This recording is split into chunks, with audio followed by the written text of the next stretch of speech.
Fox 2 presents Hancock and Kelley. Good Sunday morning to you. Welcome to Hancock and Kelley on Fox 2, where we take on the top issues of the week. On the right, John Hancock. Good morning. On the left, Michael Kelley. Good morning. And I'm Andy Banker. On the agenda this morning, Vice President Kamala Harris stops in St. Louis. Is she ready to be president if needed?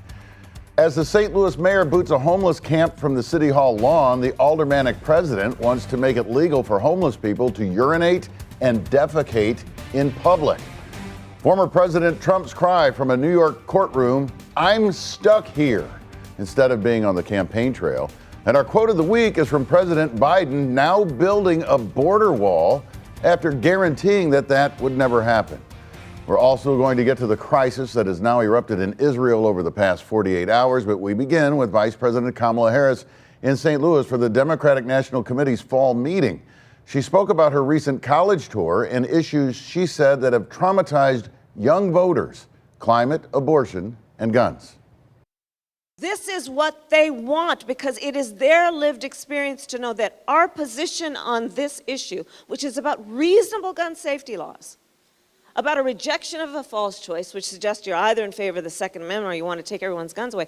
When we do what we have always done and stand for reasonable gun safety laws, if we need to check ourselves about whether this is relevant to the future and current young leadership of our country, I'm telling you, this college tour tells me yes, yes, yes.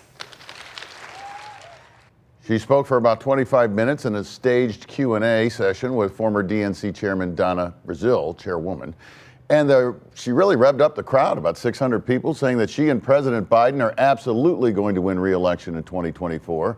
That in the face of growing concerns about whether the aging Joe Biden can get to or get through a second term. Michael Kelley, why do we hear so much from within the Democrat Party that she isn't ready to be president? And there seems to be a preference for someone like Gavin Newsom, the governor of California, maybe even J.B. Pritzker of Illinois, instead of her, if Joe Biden can't make it. Name me the last vice president of the United States who lit up a room. They typically don't get much of the attention. They get a lot of the negativity that comes from it. But if you listen to the message that she shared there right now, it's what I'm hearing from Democrats. And it's not only college-age Democrats. It's Democrats across the spectrum, that the absolutism of the gun laws that the Republicans continue to push and the abortion laws are going to cost them problems. And I think this is a smart issue for Kamala Harris to be out there, really exposing herself primarily for the first time since the beginning of the administration. I think she had a good week in St. Louis, and I think she made a good showing for herself. Why does she get the rap for not being presidential? Because she's not any good. She was assigned the border as her big project early on in the administration. That's not gone well.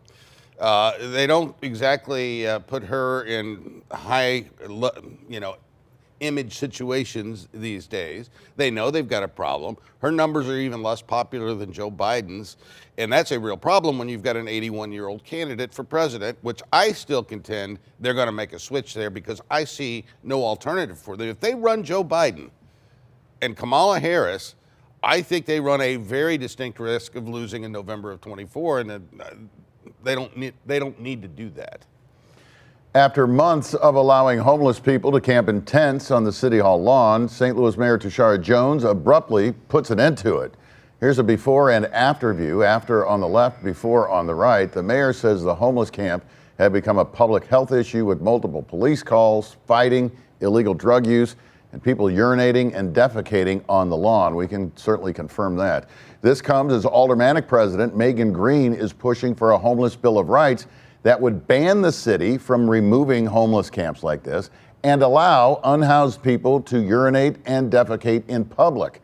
John, what about removing the tents and this homeless Bill of Rights? What about removing the president of the Board of Aldermen? I mean, what a ridiculous position. Can you imagine a politician at any point in time in our lifetimes advocating this? The answer to that, Andy, is no. Whatever is informing the Megan Greens of the world is so far outside the mainstream of rational, common sense thought. I mean, this is ridiculous. It's a microcosm of how dysfunctional and ungovernable this group at City Hall is. How do you see it, Michael? Well, I think John puts a good spotlight on it. The other thing is the governing coalition that we have now in the city of St. Louis, the mayor, Tishaura Jones, Megan Green, and the president of the Board of Aldermen, and the majority of the Board of Aldermen ran on these types of issues, whether it be the jail or homelessness. They thought there was a better way to fix these problems. They've now been there for 3 years, 2 years.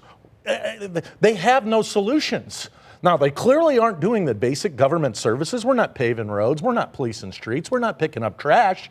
But this is what they ran on. So what we're finding out is that sound bites and moonbeams really sound good, but they don't deliver for the voters. And the voters better wake up and realize that while we all want to sit around and hold hands and feel good, we need to have a functioning government.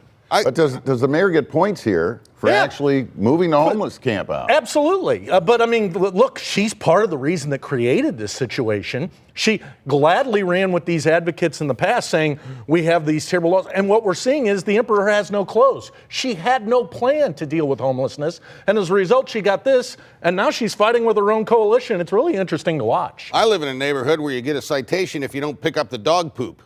And here, in the city of St. Louis, I mean, this is just unbelievable. Yeah, I don't know how you could enforce it or not enforce it. Deciding who's homeless, who's not, who can do their business in public. Yeah, I mean, and creating classes of enforcement of law. I mean, there's people who go to events in St. Louis that if they get caught urinating in public, rightfully so, they should be ticketed and held accountable. But now we're saying if you're homeless, you can do these other things. Well, and maybe if you get caught doing it, you can claim that you're homeless. Calls are getting louder for the mayor to fire the head of the city jail, Jennifer Clemens Abdullah. Troubling issues on her watch include 3 inmate deaths, plus inmates beating a guard and holding him hostage. That's just in the last 2 months. We learned this week that one of the inmates who died, a 32-year-old man, essentially died from a lack of insulin and dehydration, but it may not have been neglect. That's still an open issue. Clemens Abdullah was hired 2 years ago after near riots at the jail, with prisoners escaping their cells, breaking exterior windows, setting fires. Now, John, the mayor brags about closing the city's medium security jail known as the Workhouse, but the issues at the city jail now seem to be much worse than any issues they ever had at the Workhouse. Shocking, isn't it? I mean, who could have predicted this? Everybody. This is a disaster. The Workhouse was perfectly fine. We were, in fact, making a little bit of revenue because we were able to house prisoners from other. Now that we've closed the Workhouse, we're sending our prisoners off and paying for it to be jailed elsewhere. Meanwhile, the jail we do have is unsafe, insecure, and poorly run. I mean, this is just another in a long litany of disastrous results coming out of City Hall. But does the corrections commissioner need to be probably fired? I mean, I certainly don't think her annual employee review went very well.